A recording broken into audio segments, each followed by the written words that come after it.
আপনারা প্রতিষ্ঠানের সন্তান সমতুল্য। এখন আপনাদের মনে হতে পারে যে এই যে হসপিটালটা অর্ধেক টাকা নিল আর অর্ধেক টাকা তো হসপিটাল 2 দিনের মধ্যে ভর্তি হয়ে যাবে। আসলে হসপিটাল 1 টাকাও কম দিবে না। হসপিটাল 1 টাকাও কম নিচ্ছে না। আপনি এখান থেকে গেলেন, যাওয়ার পরে আপনার যে টাকা কম নিল, আপনাকে এখান থেকে যে 2500 টাকা ছাড় দেওয়া হলো, সেই 2500 টাকা আপনি বাসায় পৌঁছার আগেই এই ম্যানেজারে ফোন দিয়ে দিবেন। আপনার ওখান থেকে মর্জিনা নামে এক সদস্য ছিল, আইসা চিকিৎসা হয় 2500 টাকা এখান থেকে ছাড় পাইছে। ওই 2500 টাকা ছাড় টাকা তাড়াতাড়ি এনে পাঠায় দেন। এই ভাউচার করে 2500 টাকা হাসপাতালে পাঠায়। কি হইলো? হাসপাতাল কম নিল? মাঝখান থেকে হলো সুবিধাটা হচ্ছে আপনাকে দেওয়া হলো।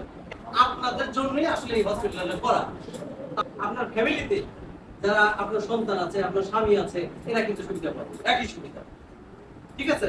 অতএব আমার অনুরোধ হচ্ছে যে আমরা ভালো চাই আপনাদের। আপনারা ভালো থাকলে আমরা ভালো, আপনারা ভালো থাকলে প্রতিষ্ঠান ভালো।